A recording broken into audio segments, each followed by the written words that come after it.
Hey everyone, so we have the new Golden Week banner that has been out for quite a while already. Um, so I'm decided to make a video on it. We have until, oh, it doesn't actually show me the date because it refreshes every day. For however long it's here, um, you're gonna be able to do basically one step up rotation per day. After that, I believe it goes away, and then during reset it comes back.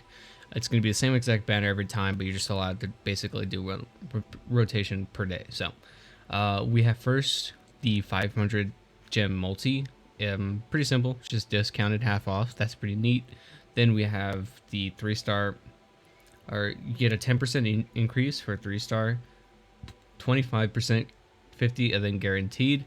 Um, Nothing crazy like banner wise, like how it works, but it is nice. You know, the incremental or incremental. How do you say that word? Increase is pretty neat. These two, you're pretty much guaranteed 3 stars at that point.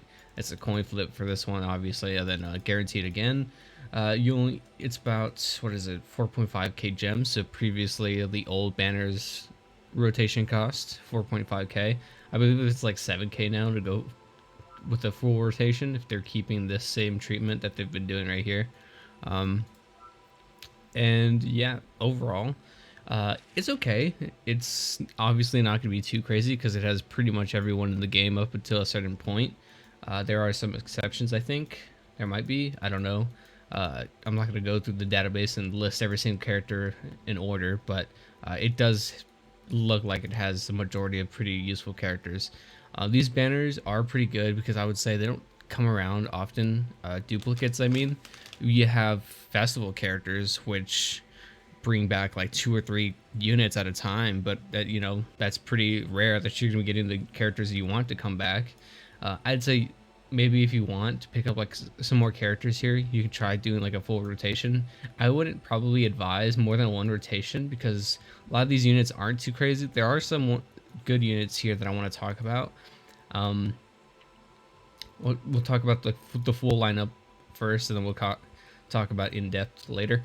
We have the 2 or 3 rather Halloween units. You don't see Teresia here because she's supposed to be featured on this page right here, but they didn't show her cover art. So yeah, Teresia is the first one, and then these two as well.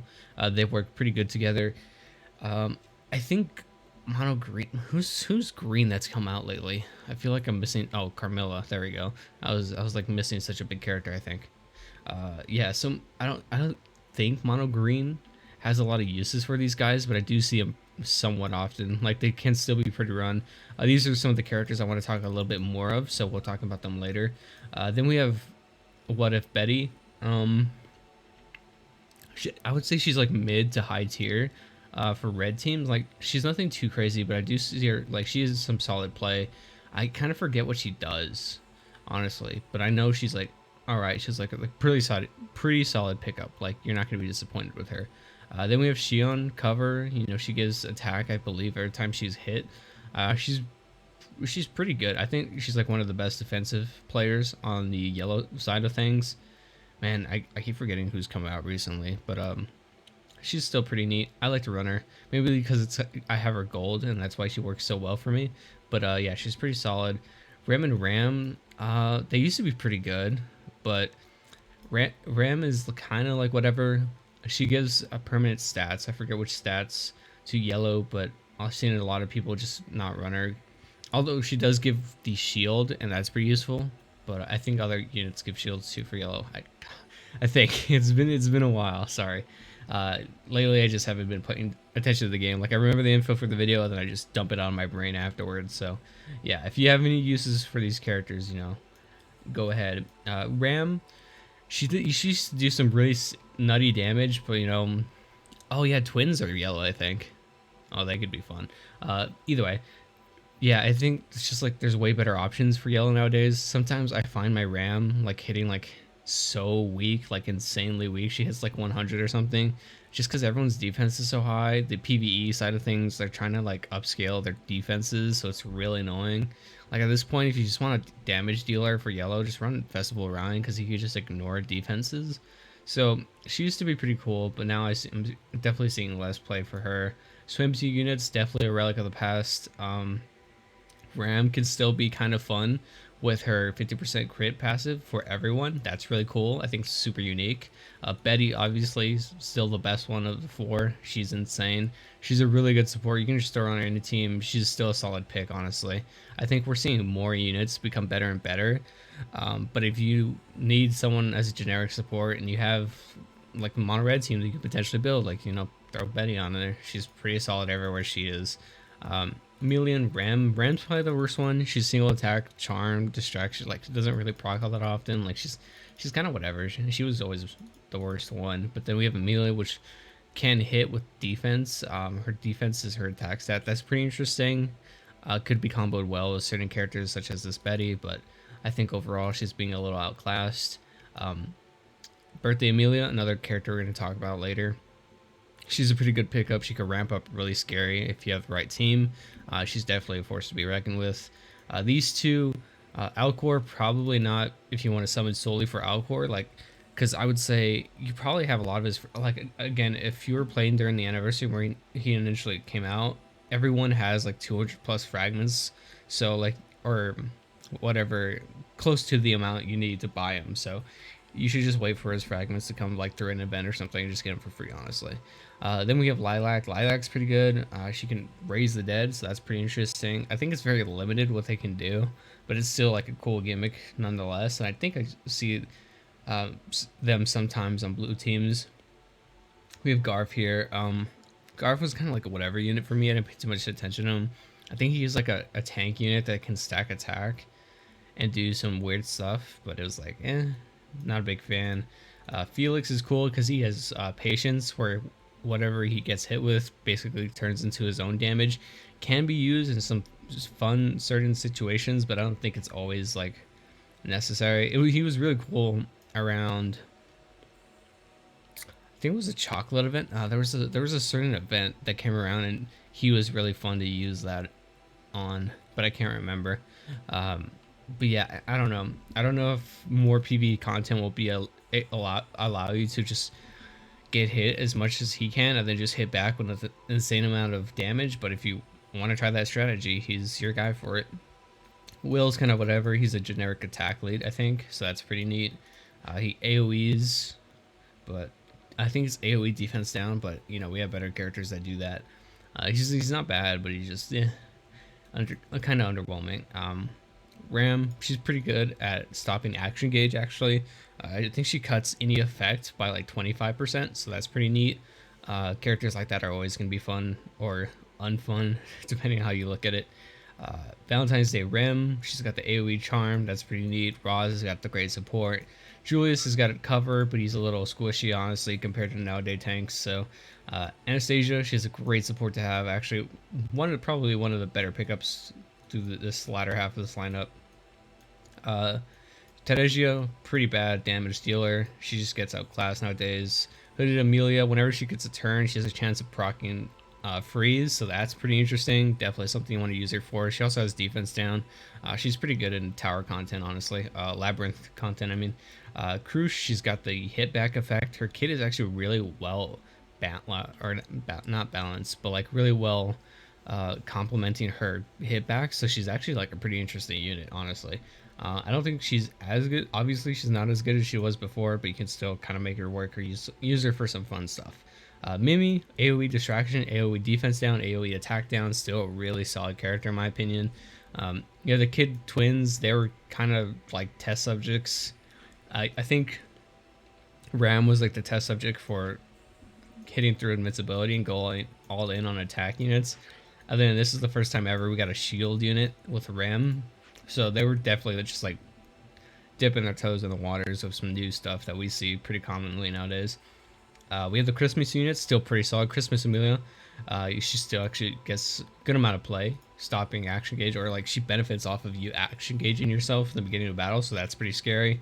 I can't remember what Ram and Ram do, but I know they were pretty solid. I think Ram was at DPS, and Ram also had the ability to remove buffs, if I'm not mistaken, so that was pretty interesting. Rhine, he was pretty interesting because he ignored, all Rhines inherently ignored defense, but he was AoE, so that was pretty nice, but his cooldowns are kind of too long nowadays, and his kit's really basic. Same goes for majority of these characters. They're kind of just basic at this point. Then you get to, transcendence units from here on out. Almost. Felt doesn't have one, Buck doesn't have one. You got Amelia, Subaru, Ram.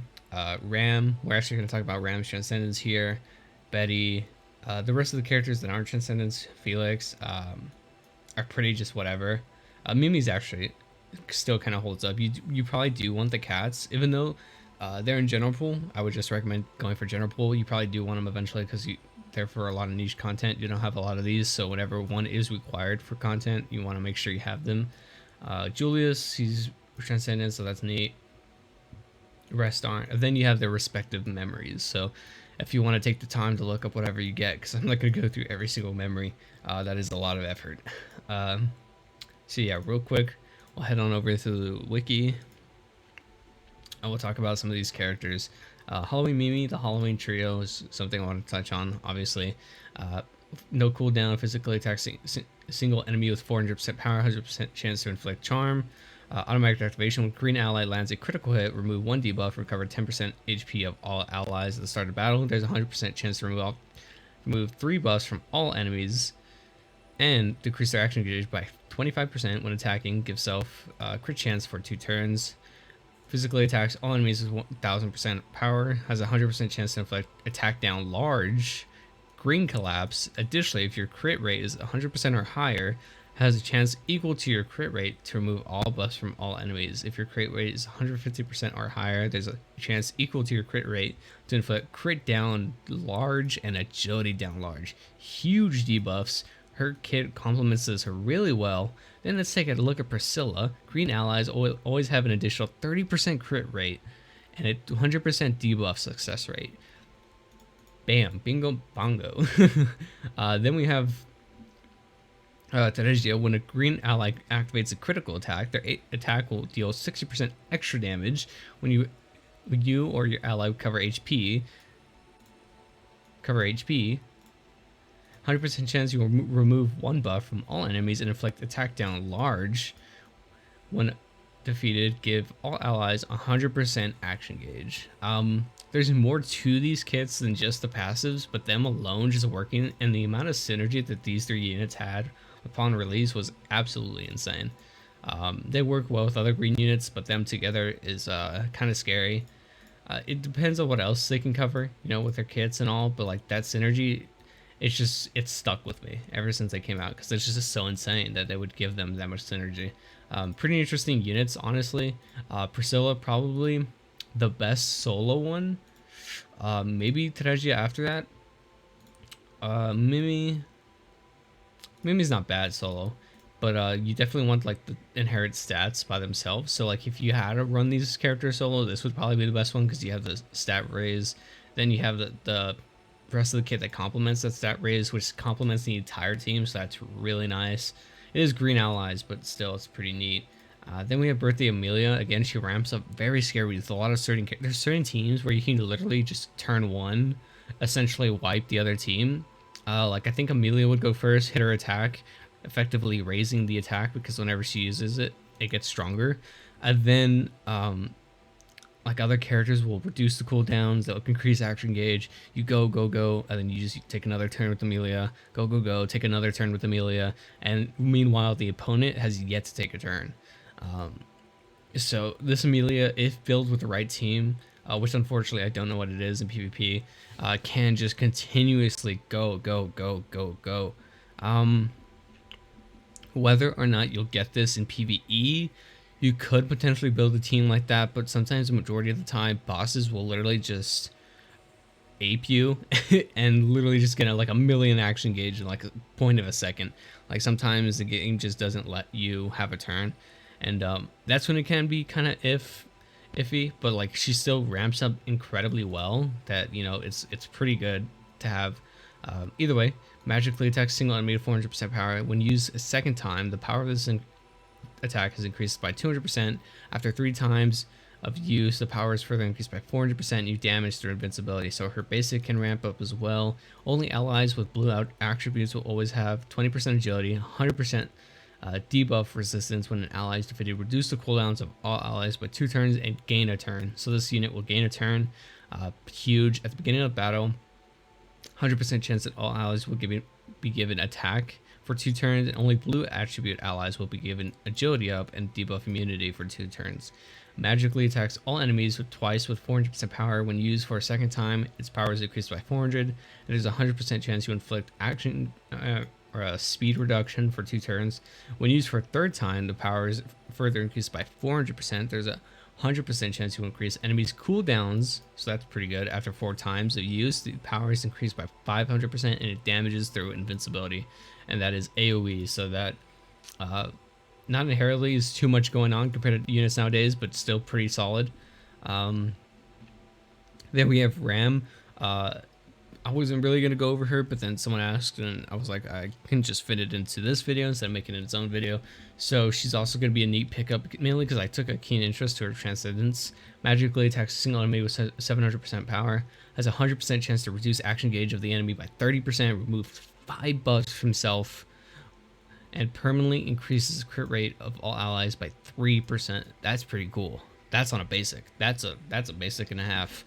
I think the remove 5 buffs from self, is that really remove 5 buffs from self? If so, that sucks, but I'm pretty sure that's enemy, because I've never seen a character just be that bad towards himself, like with the given trade. Like, given trade just doesn't exist in this game. Like, characters are just OP for the hell of it. Like, they don't have to be bad for themselves, so I'm pretty sure that might be wrong. Skill 2, give all allies attack buff large, crit rate for 2 turns. Additionally, allies with 4,000% or more attack will also be given attack or agility large, 50% agility, debuff, immunity. That's a support. Oh, like, she's so good, dude. I love this Ram. Skill 3, magically attacks all enemies with 700% power, gives allies defense, healing or recovery every turn.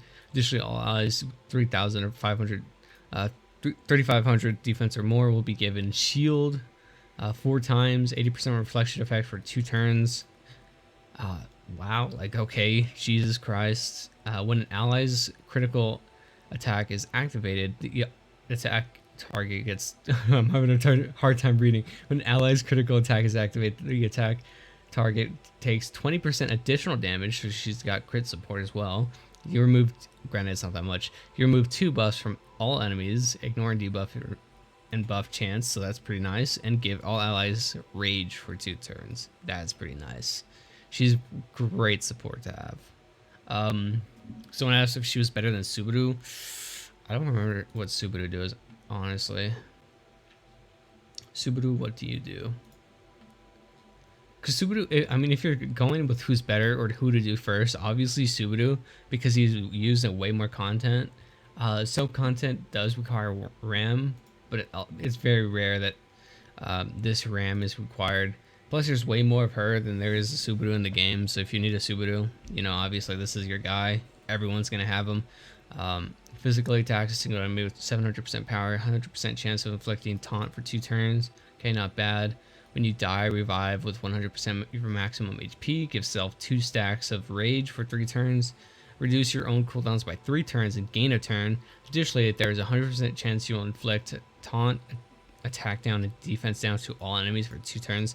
This is insanely overpowered if you know your Subaru is going to die. So if you're taking on like really hard content, and your Subaru just keeps dying over and over, and you have some Transcendence money, I don't know, just transcend him real quick, have him die, bam, all of this shit applies. He gains a turn, all these debuffs are applied, he gets damage bonuses. Like, this is really good.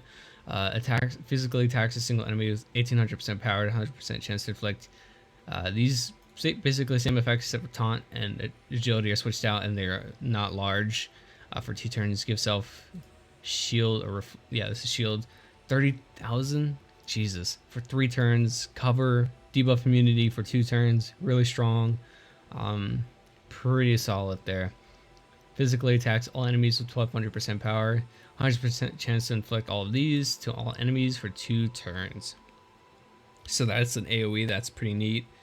I would say this is definitely the way to go. Pop this your first turn if you can. Then, you know, these are some insane buffs. So if your enemy's still strong enough to pass through these buffs, you have this extra trump card here. And then you can use this as well. at any time. Like that, this is a pretty solid character. I would say probably Ram is better, but Subaru should probably be your first pickup just because of how niche Subaru is. We are getting more, which is really good, but I still think that this Subaru should just be first overall in your book. But either way, that's gonna do it for the banner. I would say it's a fun little pickup for maybe like one day if you want to do the full rotation. Otherwise, if you're doing like 1 or 2 steps, I wouldn't recommend it, mainly because your banner progress resets. So if you ever want to go deeper, you have to redo those steps. Only do this if you have enough to do like a full rotation at a time. And yeah, that's it. Sorry the video was so long, but I'll see you guys next time. Later.